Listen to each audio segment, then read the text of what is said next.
Kuna changamoto mingi. Na hii kazi iko na changamoto. Kuna changamoto. Lazima kuna changamoto. Saa 10 za alfajiri, wakati mji wa Mombasa ukiwa bado umelala fufufo, kundi la vijana na wanaume wazima linaamka kukabiliana na kibarua kigumu cha kusambaza bidhaa kutoka soko la Kongowea hadi Likoni. Hawa ni wasukuma mikokoteni, watu ambao migongo yao imebeba uchumi wa masoko yetu, lakini maisha yao yamejaa dhoruba na changamoto zisizofumbika. Kuna changamoto mingi kama hii kazi iko na changamoto. Kuna changamoto.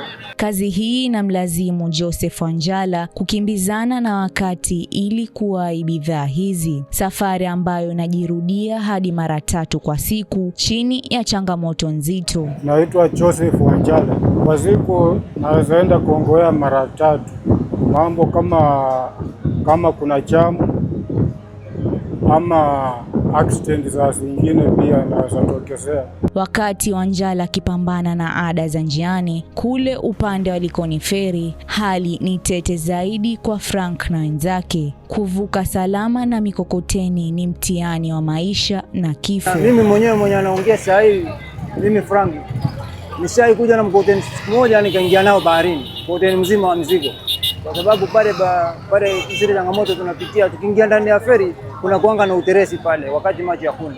Mara nyingi wanasimamishwa kwa muda mrefu na matokeo yake ni bidhaa kuanza kuharibika chini ya jua kali, zikipunguza thamani ya jasho lao. Matatizo ni hapa hivi.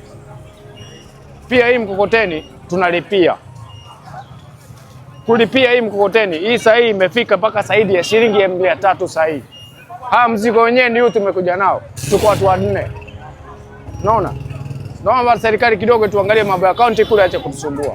Mbali na uharibifu wa bidhaa, Kennedy anaeleza kuwa mnyororo huu wa usambazaji una vikwazo vingi vya kifedha katika maeneo ya kupakia mizigo, na hata njiani kuna makato mengi yanayofanya kipato chao cha kila siku kuyeyuka kabla hata akijafika nyumbani. Ukitoka kule sokoni, kule pia tutasumbuliwa. Na tutasumbuliwa kivipi? Pale kupokea mzigo, hapa ndio kuna shida zaidi. Maana mzigo umekuja, unapaa upakiliwe wewe, lakini kunapata kaunti ndio wana shida zaidi. Kuhimili dhoruba hizi kunahitaji moyo wa chuma. Peter Kaemba amekuwa akisukuma mkokoteni tangu mwaka wa 1989, lakini sasa anapoenda kuchukua bidhaa soko kuu la Kongowea anakutana na mazingira magumu mno. Eneo la kuweka mikokoteni yao limekuwa finyu na kusongana kupitiliza, jambo linalofanya kazi yao kuwa ngumu zaidi, mbali na dhulma za kupunjwa malipo wanazokumbana nazo. Saa ya kupanga hiyo mkokoteni ndio ipangike ndio iondoke, tunakuwa na changamoto mingi sana pale sokoni. So kama tungetengewa mahali pakubwa pa kupanga hizo mikokoteni na kuletewa hiyo sawa, lakini sasa tuko squeeze sana pale sokoni. Watu wa maroli, watu wenye wanauza, tuko squeeze. Kilio hiki cha wanyonge hatimaye kimesikika katika ngazi za juu za usimamizi wa kaunti. Waziri wa barabara Dan Manyala anaingilia kati na kutoa mwangaza wa matumaini kupitia mikakati mipya ya kupunguza adha hii. Sasa hivi sote tunajua kuwa Kongowea ndio soko kubwa zaidi katika hili bara letu la Afrika Mashariki.